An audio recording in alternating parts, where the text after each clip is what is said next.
তুম্বারের মতো মুভি যারা এই সিনেমাটা দেখেছেন তারা জানেন রাহি অনিল বারভি কি লেভেলের ম্যাজিক ক্রিয়েট করতে পারে। দীর্ঘ অপেক্ষার পর তার নতুন সিনেমা মায়াসাবা বড় পর্দায় এসেছে। প্রমোশন বা মার্কেটিং খুব একটা ছিল না ঠিকই, কিন্তু ডিরেক্টরের নামটা ছিল যথেষ্ট। এখন প্রশ্ন হলো, মায়াসাবা কি তুম্বারের অভাব পূরণ করতে পারলো নাকি শুধু নামেই শেষ? চলুন কথা বলা যাক। সিনেমার যদি ছোট্ট করে স্টোরিটা বলে থাকি, এখানে এক ক্যারেক্টারকে দেখানো হয়েছে যার নাম পরমেশ্বর খান্না, যার চরিত্রে অভিনয় করছেন জাভেদ জাফরি, যিনি একসময় সফল প্রযোজক ছিলেন কিন্তু এখন এক ধ্বংসস্তূপের মতো থিয়েটারে একা থাকেন। ওনার মাথায় একটাই ঘোর কাজ করে, ম্যালেরিয়া আর মশার ভয়, তাই সবসময় একটা ফগিং মেশিন দিয়ে ধোঁয়া ছাড়েন। পরমেশ্বরের দাবি ওনার স্ত্রী ওনার সাথে চিট করে কারোর সাথে পালিয়েছে এবং তারই একটি সন্তান বাসুকে তার ঘাড়ে চাপিয়ে দিয়েছে। সেই থিয়েটারে নাকি লুকানো আছে 40 কেজি সোনা, আর এই সোনার খোঁজেই সেখানে হাজির হয় আরো দুই রহস্যময় চরিত্র, জিনাত আর রাও রানা। এরপর কি সোনা পাওয়া যায় নাকি বেরিয়ে আসে অন্য কোনো ডার্ক স্টোরি, সেটা জানতে আপনাকে ছবিটি দেখতে হবে। আর সে কেন কার অপেক্ষায় সে দিন গুনছে আর এই হলের ভেতরেই বা কি লুকিয়ে আছে, এইসব উত্তর জানতে আপনাকে সিনেমাটা দেখতে হবে। সিনেমাতে লাইটিং এর ব্যবহার খুব মিনিমাল।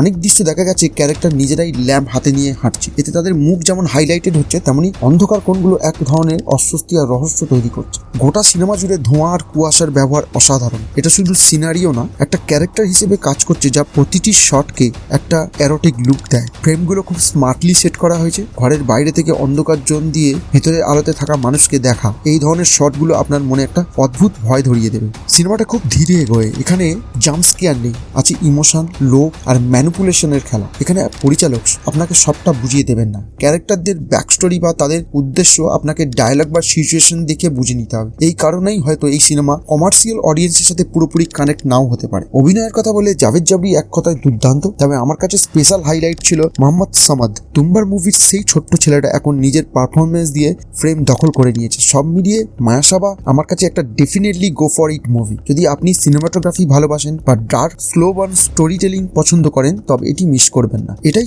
এই সিনেমার মজা, সবাই এটাকে একভাবে দেখবে না। আমাদের দেশে যারা কম বাজেটের জাতীয়তাবাদী বা সামাজিক সিনেমা বানান তাদের এই ছবিটা দেখা উচিত, কারণ যাতে তারা শিখতে পারেন যে সামান্য বাজেটেও স্ক্রিনে ম্যাজিক কিভাবে তৈরি করা যায়। বন্ধুরা, আপনারা কি সিনেমাটা দেখেছেন? আপনাদের কেমন লেগেছে ডিরেক্টরের এই নতুন প্রচেষ্টা? নিচে কমেন্ট করে অবশ্যই জানাবেন। ভিডিওটি ভালো লাগলে লাইক করুন আর শেয়ার করুন। দেখা হবে পরের ভিডিও।